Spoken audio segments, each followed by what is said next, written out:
teman-teman saudariku sekalian, Nabi benci sama semua orang tua yang berlaku kasar, terutama kepada anak perempuannya. Bayangkan, Nabi tuh kalau lihat orang tua kasar, bisa jadi dirimu, silahkan berkaca. Itu Nabi setiap kali ngelihat orang tua kasar sama anaknya, ingetin ucapan saya. Nabi sepertinya akan berkata hal yang sama kepada orang tua tersebut. Kalau wajah aku ada di hadapanmu, aku akan menamparmu seperti kamu menampar anak perempuanmu. Andai aku ada, aku akan mencaci makimu seperti kamu telah mencaci maki anakmu. Andai aku ada bersamamu saat ini, aku akan berbuat jahat kepadamu dan membela anakmu, anak perempuanmu, sebab aku menyayangi mereka. Teman-teman saudariku sekalian yang saya muliakan, Nabi membela anak perempuan lebih daripada siapapun. Dan anak-anakmu, kenalkan mereka kasih sayang Nabinya lewat kasih sayangmu dalam diri mereka. Yang sayang sama anak perempuan, sampaikan pula hal ini kepada para suamimu, pada ayahmu. Tidak ada orang lebih menyayangi anak-anak perempuan kita lebih daripada Nabi Muhammad SAW.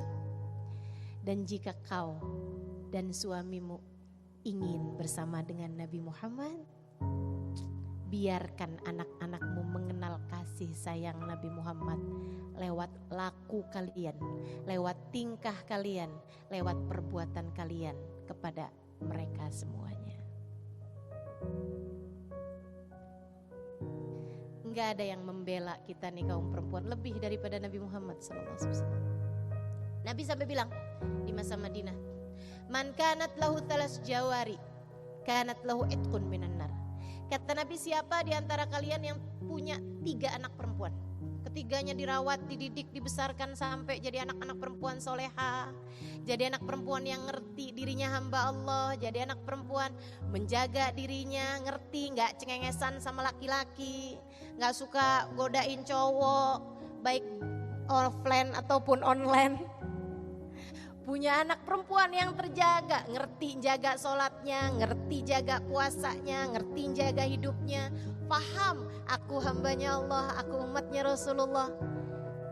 Siapa di antara kalian, kata Nabi Muhammad, punya 3 anak perempuan, kalian didik, kalian besarkan, kalian pelihara, kalian jadikan ia perempuan-perempuan solehah, kanat lahu itqun minan nar. Gak usah punya ibadah banyak kalian, yang wajib aja deh. Dan andai kalian punya dosa-dosa, sekalipun 3 anak perempuan kalian akan menjadi penghalang kalian dari api neraka.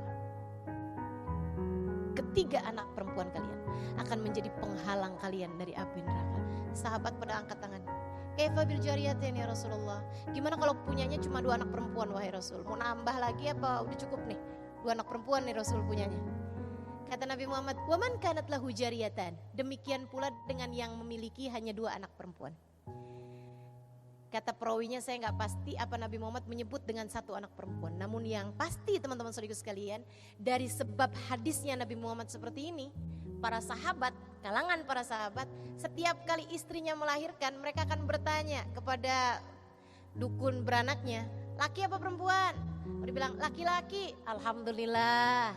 Kalau dibilang perempuan, alhamdulillah. Aku memiliki penghalang dari api neraka. Aku punya pagar yang akan menghalangkanku dari api neraka. Insya Allah. Saudariku sekalian saya muliakan, tuh sama anak perempuan, Nabi tuh ngebelainnya kayak begitu. Kalau udah jadi istri, kamu tuh udah jadi istri, Nabi sayangnya sama kamu luar biasa juga. Nabi pengen tahu gimana keadaanmu. Nabi itu dari semua putri-putrinya yang paling sering didatengin oleh Nabi Muhammad Sayyidah Fatimah. Dari semua putrinya ya. Yang paling sering didatengin sama Nabi adalah rumah keluarganya Sayyidah Fatimah. Kenapa gitu? Karena paling disayang. Itu iya, tapi teman-teman saya sekalian ada hal lain juga. Kenapa rumah keluarga Sayyidah Fatimah paling sering didatengin sama Nabi Muhammad? Karena mereka sangat miskin. Wahai para orang tua, jangan keseringan nengokin anak-anak yang kaya-kaya aja tanpa menengok yang keadaannya susah. Justru anakmu yang keadaannya susah, deketi mereka, tanyain gimana suamimu. Nabi itu sama anak yang udah menikah. Nih para istri, kamu para istri, Nabi pedulinya kepadamu luar biasa. Terutama jika kamu dalam keadaan sulit. Teman-teman saudaraku sekalian, dah paling enak sama Nabi Muhammad urusannya. Ngadu sama Nabi. Tawasul sama Nabi Muhammad. Doa minta sama Allah dengan Nabi Muhammad SAW. Nabi akan sangat peduli padamu. Nabi sangat akan peduli padamu. Karena Nabi itu kalau ketemu umatnya yang perempuan, Nabi tanya, dia umur berapa gitu, Nabi akan tanya, kamu sudah menikah? Udah Rasul, saya istrinya fulan perempuan. Oh gimana kamu sama suamimu? Gimana suamimu terhadapmu? Nabi cari tahu. Nabi begitu sama umatnya. Jadi saya juga bayangin, sebenarnya apa bedanya ya antara umat yang hidup di zaman Nabi dengan umat yang sekarang? Toh juga kata Allah mengatakan, wabil mu'minina ra'ufun rahim. Terhadap umatnya yang mukmin, Nabi Muhammad tuh ra'uf, penuh kasih sayang, rahim, penuh cinta. Jadi ama yang hidup sezaman Nabi Muhammad, Nabi begitu, ama yang sekarang juga Nabi itu begitu. Jadi andai kita nih ketemu sama Nabi, Nabi juga pengen tahu gimana nak kehidupan kamu sama suamimu. Gimana? Urusan ekonominya gampang. Gimana? Urusan hidup kamu sama suami kamu gimana? Kamu sama suami kamu gimana keadaannya? Dan saudariku sekalian, sebagai para istri dari umat Nabi Muhammad SAW, siapkanlah jawabanmu. Siapkan jawabanmu. Kaifa anti bih? Nabi nanya, kaifa anti bih? Ketika Nabi berjumpa dengan seorang perempuan, sesudah perempuan tersebut bertanya beberapa hukum masalah dalam fikih, Nabi tanya, amutazawijah anti, adakah kamu sudah menikah? Rasul, betul, saya istrinya fulan bin fulan. Nabi bertanya kembali, kaifa anti bih? Bagaimana nak kamu memperlakukan suamimu? Siapkan jawaban teman-teman. Siapkan jawaban. Kalau kamu lagi pegel sama suami, mau ngapa-ngapain, ingetin dirimu. Nih kalau saya ketemu sama Nabi nanya gimana kamu sama suamimu, ingetin. Kalau mau ngambil uang di saku suami, ingetin. Kalau lagi mau ngomel di hadapan suami, ingetin. Kalau lagi mau berkata kasar sama suami, ingetin. Nabi nanya, kaifa anti bih? Bagaimana perlakuanmu terhadap suamimu?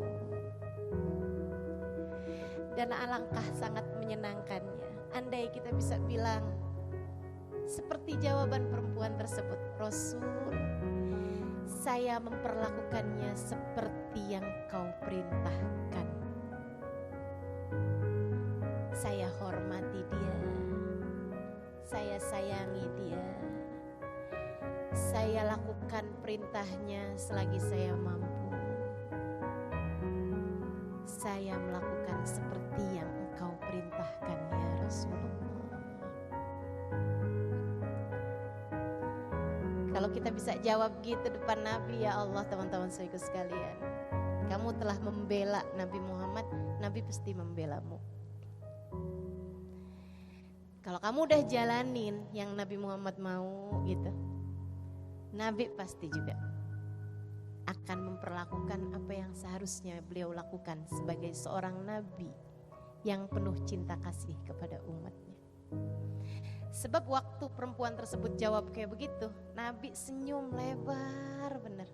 Bayangin, kalau kamu bisa jawab kayak gitu juga, kamu udah jadi istri yang solehah selama ini.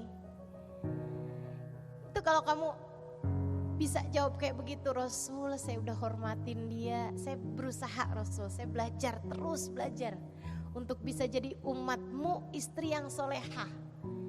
Yang kau berkata bahwa istri yang solehah bakal bisa masuk surga dari pintu manapun yang dia inginkan.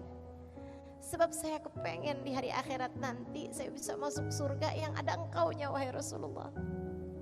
Jadi saya akan taat pada suami saya, belajar terus saya Rasul.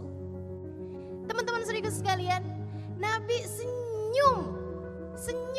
Kemudian Nabi Muhammad mengatakan, "Fangduri ilaih fa innama huwa jannatuki wa naruki." Para istri, ingat terus ucapan Nabi yang ini. Kata Nabi Muhammad, perhatikan betul bagaimana caramu memperlakukan suamimu, sebab ia adalah jalan surga atau jalan neraka bagimu. Kamu taat sama dia bawa surga, kamu gak hormat sama dia bawa neraka. Nih Nabi Muhammad sayang sama kita kaum perempuan. Saudaraku sekalian, luar biasa sayangnya Nabi sama kita. Saya dulu pernah baca hadis kayak begini nih. Ayyuma imra'atin batat wa zawjuha 'alaiha sakhit la'anathal malaikah hatta tusbih. Kata Nabi Muhammad, umat saya perempuan, dia tidur malam dalam keadaan suaminya marah sama dia. Perempuan ini dilaknat malaikat sampai pagi hari.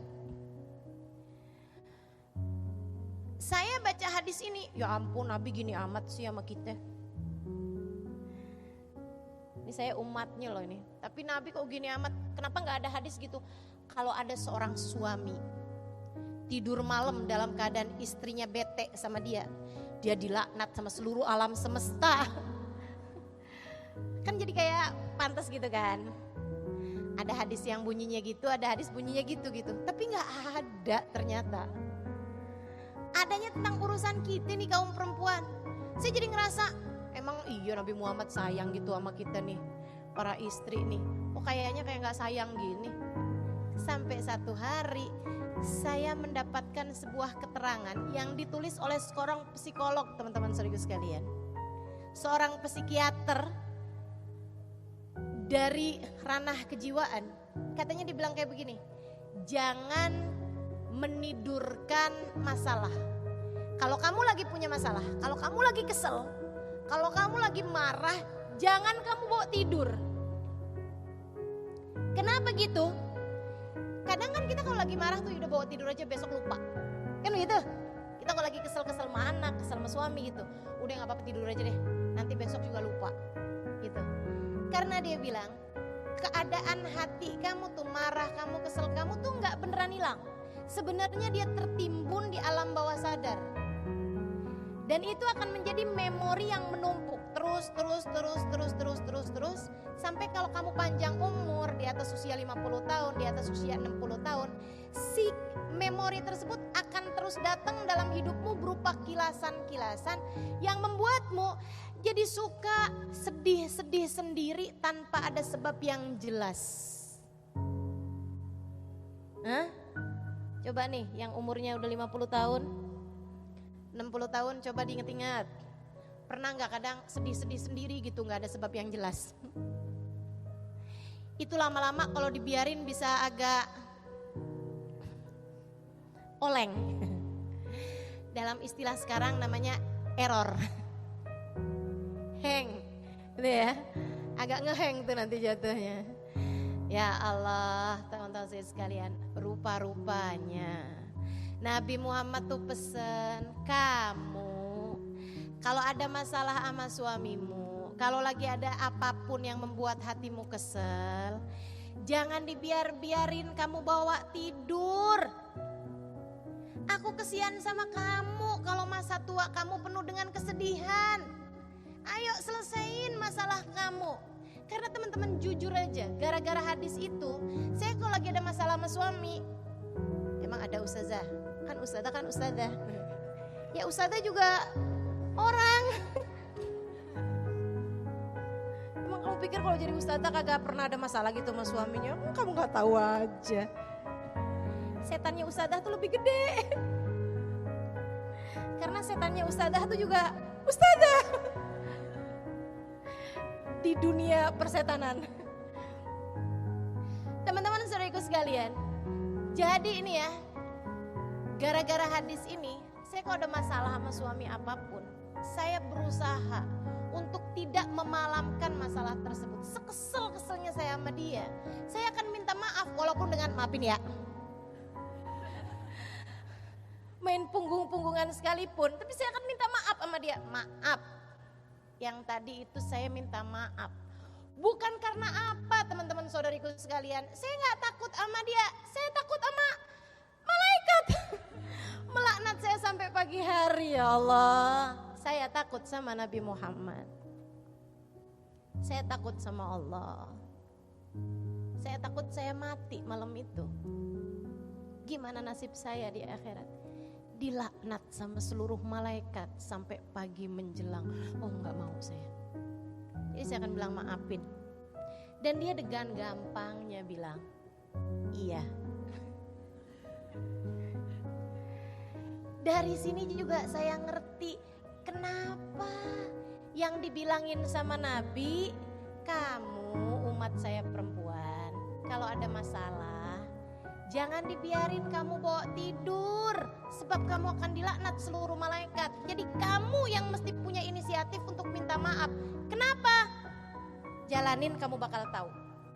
Saya gitu, saya jalanin dan saya tahu. Kenapa ya yang disuruh minta maaf, yang disuruh memperbaiki hubungan, perempuannya gitu. Dengan Nabi nakutin, dilaknat loh kamu sama malaikat sampai pagi hari. Kenapa? Karena saudaraku sekalian saya muliakan, laki-laki mudah memaafkan. Begitu kamu bilang, maafin ya, dengan gampang dia bilang, iya. Gampang bener, bayangin kalau dibalik.